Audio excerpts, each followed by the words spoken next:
क्या हम शिक्षक कलम की जगह अब हम बोरा पकड़ लें तो गाँव में हमारी क्या वैल्यू रह जाएगी। कल को ये कोई भी काम हमारे लिए लगा देंगे कि हम जाएं कि वो भैंस अगर बीमार है तो उसे जाके हम हॉस्पिटल में दिखाएं, वेटरनरी डॉक्टर के पास जाएं। तो ऐसे तो हम यही सब करते रह जाएंगे, टीचिंग कब करेंगे। जिसकी नियुक्ति जिसका चयन शिक्षण कार्य के लिए होता है, अब वो घर घर जाके बोरा उठाएगा, वहां से भूसा मांगेगा। ये व्यवहारिक आदेश है, शिक्षक की गरिमा के अनुरूप नहीं है इस तरह के आदेश। हम बिल्कुल मानेंगे नहीं, हम लोग विरोध करेंगे इसका। इस समय पे राष्ट्रीय कार्यक्रम जनगणना चला, जो कि बहुत ज़्यादा इम्पोर्टेंट है। सारे शिक्षक उसमें व्यस्त हैं, और अगर हम व्यस्त नहीं भी होते तो भी हम ये भूसा इकट्ठा करने जैसा कार्य नहीं करेंगे। बरेली में निराश्रित गौवंशों के लिए स्वेच्छा से भूसा इकट्ठा करने को लेकर शिक्षकों में रोष है। खासतौर से बेसिक शिक्षा विभाग के कुछ शिक्षक उसका विरोध भी कर रहे हैं। उनका कहना है कि उनको आदेश दिया जा रहा है और जबरन भूसा इकट्ठा करने को कहा जा रहा है। दरअसल बेसिक शिक्षा विभाग के अधिकारी ने अपने खंड शिक्षा अधिकारी को आदेश दिया है कि वो स्वेच्छा से हर ब्लॉक से 100 कुंटल भूसा इकट्ठा करें, और उसके बाद जो खंड शिक्षा अधिकारी हैं उन्होंने टीचरों को आदेश दिया है कि वो प्रत्येक स्कूल से भूसा इकट्ठा करें। उसको लेकर शिक्षकों में रोष है। क्या मामला, हमारे साथ कुछ शिक्षक है। क्या नाम है भाई साहब का? मेरा नाम विनोद कुमार, जिला महामंत्री राष्ट्रीय शैक्षिक महासंघ बरेली। भाई साहब, क्या आदेश है? क्या जिस तरह के मतलब आदेश बीओ नवाबगंज के द्वारा जिस तरह का आदेश जारी किया गया है, घोरी निंदनीय है। उसमें एक टारगेट निश्चित किया गया है कि 1 सप्ताह के अंतर्गत आपने इतना ये भूसा नहीं दिया इकट्ठा करके तो आपके खिलाफ कार्रवाई की जाएगी। मतलब आप सोच सकते हो, गुरु जिसकी नियुक्ति जिसका चयन शिक्षण कार्य के लिए होता है, अब वो घर घर जाके बोरा उठाएगा, वहां से भूसा मांगेगा। और ये कैसा आदेश है? आप एक तरफ तो कह रहे हो ये डोनेट करने का स्वैच्छिक है, और एक तरफ कार्रवाई का आदेश, उसमें कार्रवाई की चेतावनी दे रहे हो। तो ये कैसा स्वैच्छिक हुआ? दूसरा, जिस तरह से शिक्षक की नियुक्ति शिक्षण कार्य के लिए हुई है, वो गैर शिक्षण कार्य जिस तरह से उससे लिए जा रहे हैं, वो उस अपने जो मूल कर्तव्य है शिक्षण कार्य, उससे बिल्कुल हट चुका है, उससे हटाया जा रहा है उसे। अब जो अन्य कार्य में जैसे जनगणना है, बीएलओ है, और इतने 24 गैर शैक्षणिक कार्य हैं, जब उनमें वो लगा रहेगा, जब अन्य कार्य में लगा रहेगा, तो वो किस समय और कब जो है वो शिक्षण का कार्य कराएगा, जिससे जो हमारे ऐसे बच्चे हैं जिन्हें शिक्षा के जो मतलब बहुत ज़्यादा ग्रामीण एरिया में बैकवर्ड और पिछड़े बच्चे हैं, जिन्हें हम केवल प्राथमिक शिक्षा की सहारा हैं, ऐसे बच्चों को उनके जो मतलब आईटी एक्ट के तहत उनका राइट टू एजुकेशन उन्हें मिलना चाहिए, उसके भी विरुद्ध कार्य है। वो शिक्षण कार्य नहीं कर पा रहा है, वो अन्य कार्यों में लगा पड़ा है। तो इस तरह के कार्य, एक तरफ तो हमारे ग्रंथों में कहा गया है, गुरु गुरु ब्रह्मा गुरु गुरु विष्णु गुरु गुरु देवो महेश्वरा, गुरु साक्षात्कारम तस्मै श्री गुरुदेव।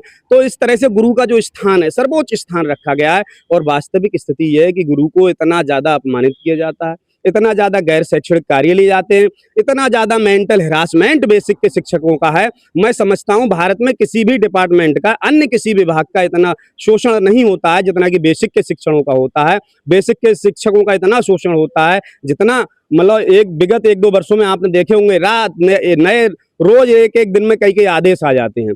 ये करना है। जो भूसे वाला आदेश है, ये पूरे जिले में दिया गया है ना? जी, एक अभी मतलब पूरे जिले में एक मतलब आदेश जो किया गया था वो स्वैच्छिक किया गया था, लेकिन जो खंड शिक्षा अधिकारी नवाबगंज हैं उनके द्वारा बहुत ही गलत आदेश जारी किया गया। उसमें चेतावनी, कार्रवाई की सीधी चेतावनी, 1 सप्ताह का समय दिया गया। ये बहुत गलत है।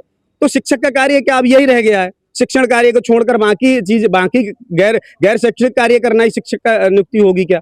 कहीं कुछ जगह पैसे भी इकट्ठा करे? हाँ, एक दो ब्लॉक हैं, उनमें मतलब शिक्षकों के से पैसे उगाए जा रहे हैं, उगाई की शिकायतें हैं। वो उगा के कह रहे हैं आप इतना पैसे दीजिए, इसके बाद हम मतलब नहीं तो कार्रवाई हो जाएगी। तो ऐसे भी आदेश हुए हैं, मतलब आदेश नहीं हुए हैं, लेकिन रुपए कलेक्शन हो रहा है। उसमें चुनिंदा उनके जो पसंदीदा शिक्षक हैं उनके अकाउंट जारी कर दिए, इनमें रुपए डालिए और आपका नाम लिस्ट में ऐड होता जाएगा। इस तरह के कार्य आप सोचिए कितनी गुरु की गरिमा को कैसे गिरा रहे हैं। ये बहुत ही निंदनीय है, अशोभनीय है। जितनी निंदा की जाए ऐसे आदेशों की वो कम है। आगे आप लोग क्या करेंगे? आगे अगर देखते हैं, अगर इस पे संगठन निश्चित तौर पर धरना प्रदर्शन और जो सर्वोच्च अधिकारी हैं उनसे इस पर शिकायत करेंगे। इस तरह के जो आदेश हैं वो आगे से नहीं जारी होना चाहिए, इन पर लगाम लगनी चाहिए। और ऐसे जो अधिकारी हैं, ऐसे अधिकारी जो उल जलूल आदेश जारी करते हैं, इनके खिलाफ भी इनकी कुछ जिम्मेदारी तय होना चाहिए, इनके खिलाफ भी कार्रवाई होनी चाहिए इस तरह के आदेश करने से पहले, ताकि वो सोचें, ये नजीर बने कि इस तरह से शिक्षकों का शोषण बर्दाश्त नहीं किया जाएगा। ये हमारे माननीय मुख्यमंत्री जी को भी इस पर संज्ञान लेना चाहिए। इस तरह के आदेश कैसे जारी किए गए? शिक्षक क्या इतना कमजोर हो गया है? कोई भी जरा कोई कार्य नहीं करेगा उस पर कार्रवाई कर दी जाएगी। मतलब सबसे ज्यादा शोषण शिक्षकों का इस समय किया जा रहा है, ये बहुत गलत है। आपका? मैं भानु प्रताप सिंह। क्या आदेश है और किसको लेके आप क्या एक आदेश आया है जिसमें लिखा गया है कि आपको 1 कुंटल या 42 किलो भूसा इकट्ठा करके आपको जमा करना पड़ेगा। अगर आप जमा नहीं करते हो तो आपके खिलाफ विभागीय कार्रवाई सुनिश्चित कर दी जाएगी। कार्रवाई कर दी जाएगी, ये तो एक प्रकार से क्या नाम दबाव बनाया जा रहा है कि आप एक भूसा दीजिए वरना आपके खिलाफ कार्रवाई हो जाएगी। नहीं, भूसा इकट्ठा करना एक शिक्षक का काम थोड़ी ना है। शिक्षक एक गरिमापूर्ण पद है जिसका काम सिर्फ शिक्षण देना है, समाज को क्या नाम है जागृत करना है, उसको आगे बढ़ाना है। आप भूसा इकट्ठा कर पाओगे, इस प्रकार का आदेश अस्वीकार है, अव्यवहारिक है। इस आदेश हम लोग कभी स्वीकार नहीं करेंगे। भाई अगर आपको भूसा इकट्ठा ही करवाना है तो आप ग्राम प्रधान को जिम्मेदारी दीजिए, या इसके लिए पशु विभाग है, पशुपालन विभाग, उससे आप करिए। एक टीचर्स के ऊपर सारे दबाव आप लोग क्यों डाल देते हैं। वर्तमान में एक महत्वपूर्ण कार्यक्रम चल रहा है, राष्ट्रीय कार्यक्रम है जनगणना का। वो जनगणना हमारा शिक्षक जो 100% लगा हुआ है, वो सुबह से लेकर रात तक जनगणना कर रहा है। आप उसको वहां से हटाकर आप भूसा इकट्ठा करवाओगे, ये बिल्कुल अव्यवहारिक आदेश है। ऐसे आदेश नहीं आने चाहिए। आज आप भूसा इकट्ठा करवा लो, कल को आप कहोगे गोबर साफ करिए जाके, परसों आप कहोगे गाय भैंस को नहलाई जाके, परसों उसके बाद आपको नाली साफ करिए जाके। बट एक टीचर का पद गरिमापूर्ण है, आप उसको उसके शिक्षण कार्य करने दीजिए। और वैसे भी जहाँ गुरु का सम्मान नहीं है वो समाज से उन्नति नहीं कर सकता। जाहिर सी बात है कि आप टीचर को टीचर ही बने रहने दीजिए, उसको बहुउद्देशीय कार्य मत बनाइए। सारे काम करने समाज में बहुत से लोग हैं, आप उनको सेवा लीजिए। हर काम के लिए आप टीचर पे थोप देना कि टीचर से ये काम करवा लो, जनगणना करवा लो, और आपके जितने सारे काम होते हैं वो सब टीचर थोप देते हो आप। टीचर तो हमारे साथ और भी टीचर हैं, क्या नाम है आपका? मेरा नाम रीटा बत्रा है, यूपीएस चावड़ बिथरी ब्लॉक से हूँ मैं। गीता जी, जो जिस तरह से आदेश दिए गए हैं ब्लॉक स्तर पे, पहले बीएसए मैडम ने दिए, फिर ब्लॉक स्तर पे कि भूसा इकट्ठा करें टीचर लोग, क्या कहेंगे? ये तो बहुत ही गलत हुआ है, क्योंकि अगर टीचर यही काम करने के लिए आया है, टीचर से यही काम कराया जाएगा, तो ये बताइए कि हम शिक्षण कार्य कब करेंगे।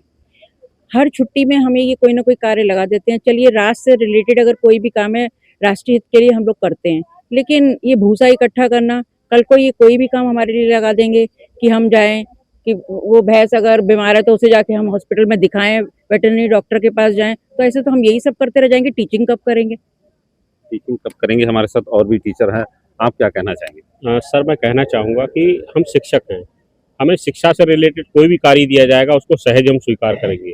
शिक्षा से अलग हटकर जो हमारे शिक्षक गरिमा के विपरीत है, वो अगर आदेश दिए जाएंगे उनका हम प्रजोर विरोध करेंगे, जरूरत पड़ी तो प्रदर्शन भी करेंगे हम। क्योंकि आदेश में इसमें अनिवार्य रूप से कहा गया है कि क्या है आदेश? यहाँ पर नवाबगंज खंड शिक्षा अधिकारी महोदय द्वारा जो आदेश दिया गया है उसमें दबाव डालकर कहा गया है कि अगर 1 कुंटल भूसा नहीं देते हैं तो विभागीय कार्रवाई की जाएगी। सर ये क्या है? ये दबाव नहीं है तो क्या है? सर शिक्षक का कार्य ये नहीं है, ये कार्य पंचायत का है। सर प्रधान, ग्राम प्रधान से कहिए, पंचायत सचिव से कहिए, जो किसानों से सीधे सीधे जुड़े हैं। हम लोगों की कोई खेती तो है नहीं सर जो हम अपने घर से भूसा बना के दे देंगे, हम किससे मांगेंगे जाकर। हमारा काम अभी तक ये था कि भाई बच्चों को पढ़ाना है, विद्यालय में बच्चों के एडमिशन कराने हैं। क्या हम शिक्षक कलम की जगह अब हम बोरा पकड़ लें तो गाँव में हमारी क्या वैल्यू रह जाएगी? शिक्षक का एक गरिमा होती है, उस गरिमा को क्या किया जा रहा है? ये गरिमा को खत्म नहीं किया जा रहा है शिक्षक को। हमारा सर अधिकांश समय हमारा विद्यालय में गुजरना चाहिए, लेकिन हमसे सर गैर शैक्षणिक कार्यक्रम आए दिन हम पर थोपे जाते हैं। सर हम इनका विरोध करते हैं, ये नहीं होने चाहिए क्योंकि ये शिक्षक गरिमा के खिलाफ है। गरिमा के खिलाफ है। आप मेरे साथ और हैं, आपसे जानना चाहेंगे आगे क्या कदम होगा कि इस तरह के अधिकारी ने आदेश दिया, फिर उसके बाद जो है बीएसए ने आदेश दिया और हर टीचर को भूसा दान करना, और उसको अगर इस तरह का दबाव बनाया जाएगा तो संगठन पूरा विरोध करेगा, चाहे पूरे प्रदेश स्तर पर इसका विरोध होगा, शिक्षक विरोध करेगा। शिक्षक गरिमा के उसूलों के खिलाफ है कि उसूलों पर अगर आँच आए तो टकराना जरूरी है, अगर हम जिंदा हैं तो जिंदा नजर आना जरूरी है। हमें हमेशा इस तरह के कार्य दिए गए जो शिक्षक की गरिमा के अनुरूप थे। जैसे हमने बोर्ड परीक्षा का कार्य संपन्न कराया, अधिकतर हमारे विभाग ने किया। हमारे एसआईआर का काम हमें दिया गया, पूरा गरिमा के साथ और पूरी निष्ठा के साथ निभाया। अब ग्रीष्मकालीन अवकाश में हमारे जनगणना का कार्य दिया गया जो राष्ट्रीय कार्यक्रम है, शिक्षक पूरी निष्ठा के साथ उसको कर रहा है। अब जिस तरह की बात कि भूसा इकट्ठा करना है, बोरी लेके हम जाए गांव में और भूसा इकट्ठा करें, मांगे भूसे की भीख, ये तो गरिमा के अनुरूप नहीं है भाई शिक्षक की गरिमा की। अगर इस तरह के आदेश आगे भी किए जाएंगे तो उसका विरोध किया जाएगा संगठन की तरफ से। किस तरह से विरोध करेगा संगठन? प्रदर्शन करेंगे, विरोध करेंगे हम लोग, और हम लोग ये इसको कतई नहीं मानेंगे इस तरह के आदेशों को। ये व्यवहारिक आदेश है, शिक्षक की गरिमा के अनुरूप नहीं है इस तरह के आदेश, हम बिल्कुल मानेंगे नहीं।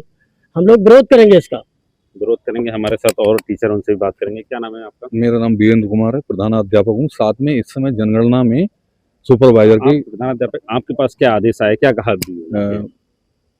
जो आदेश आए हैं, सबसे पहले आदेश जिला बेसिक शिक्षा अधिकारी महोदया के द्वारा जारी हुआ, उसमें स्वैच्छिक दान हेतु बात कही गई थी।